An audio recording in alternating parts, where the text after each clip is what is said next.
Jack Smith's Deposition Part 4, the public hearing, Aileen Cannon's case, and witness intimidation. Welcome to Law and Society.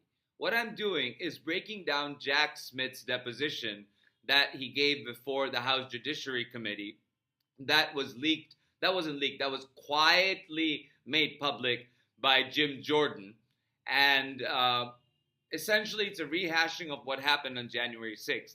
And I think it's incredibly important this 5th anniversary of January 6, 2021, for America to be reminded of what happened on that day. Because this is also the first time that convicted felons who were pardoned by Donald Trump, who participated in the January 6th insurrection, are roaming free, pardoned, and will be on the streets in DC.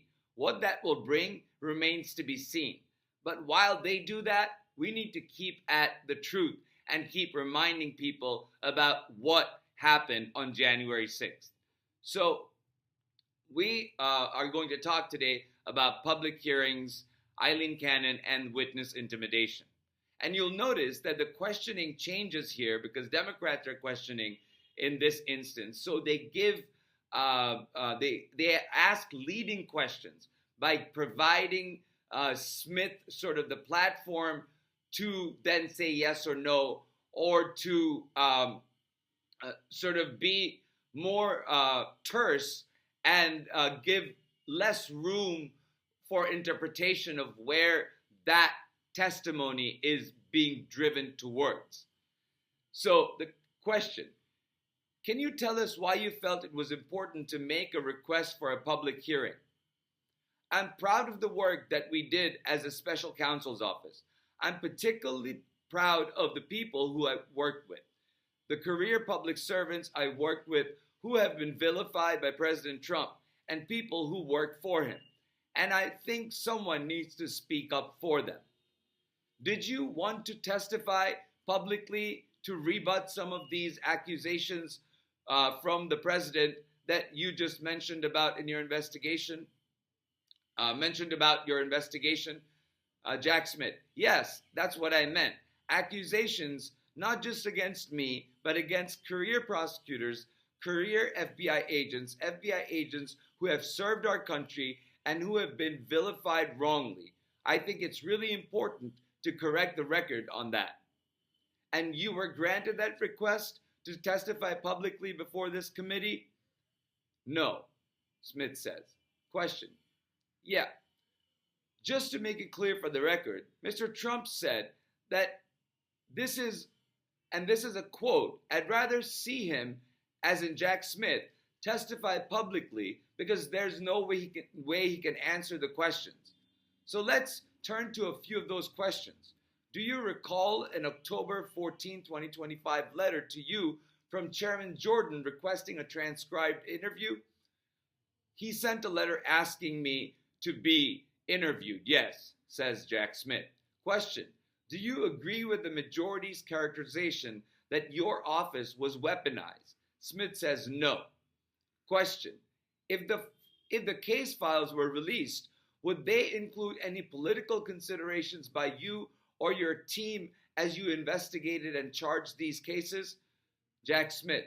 We did not consider politics. I did not consider politics, anyone's politics, in charging these cases. Question. And that would be borne out presumably by the case files? Jack Smith. I'm not aware of anything in the case files that would contradict that. Goldman. Because it never happened? Jack Smith. Because it never happened.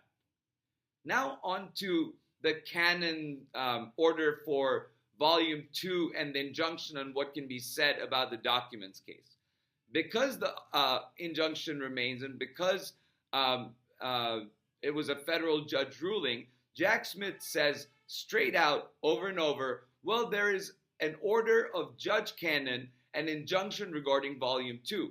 I want to make very clear that I do not want to do anything to violate that injunction or that order. And so given that I've not looked at Volume 2 since I submitted it to the Attorney General almost a year ago, I do not have an exact recollection of what is in there or not. And so something in the public filing, people can point me to a public filing. I think that was mentioned in the letter. And we got this morning of publicly, and I can't remember the terminology, but properly publicly released information. But I don't want to, and I want to be clear, I do not want to violate that order, and I do not want to do anything that can even be remotely construed as violating that order. So he will not violate that order. It's pretty straight in. And, I don't think he's going to break later on either.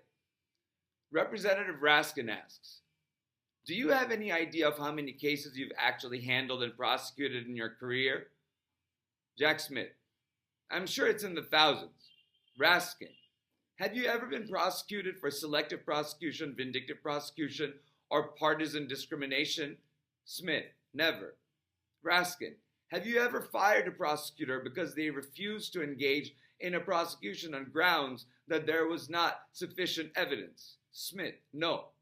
Raskin, will you speak a bit about the problem of witness intimidation and what that does to the rule of law and justice? Jack Smith, witness intimidation is probably the most corrosive thing that can happen to the rule of law. And that is why, as a young prosecutor, you are taught to move your cases expeditiously, because you know that if there is someone trying to obstruct your case, the longer they have to do that, the more they can subvert justice. And I've worked on a number of cases. I've worked on murder cases where witnesses were murdered. I've worked on cases overseas involving very serious witness intimidation and obstruction of justice. And as I mentioned earlier, this case as well. And so was foremost on my mind as we were conducting these investigations, but it's something I've encountered in different contexts throughout my career. Even back in those domestic violence cases I started early in my career, attempts to threaten or influence those witnesses are a way to subvert justice. And Donald Trump was attacking everybody from staff to the judge in the case when he was indicted, and I talked about that in the previous episode. With that said, that's the end of the 4th episode. I'll take a couple of episodes off, and then I'll come back and talk to you more about Jack Smith's deposition, about what happened on January 6, 2021. Thank you so much for listening. Please remember to like, share, and subscribe, and remember to share. It's important because more people need to know about it. And we need to keep the truth alive, because people are going to try to revise the truth over and over again. And we're going to see that happen this year with pardoned insurrectionists talking to media and trying to frame a different story. But this is what happened. Jack Smith's deposition is the truth. That is sworn testimony under oath, under penalty of perjury. And I'll take his word over what disinformation Donald Trump spreads any day of the week. Thanks for listening, everybody.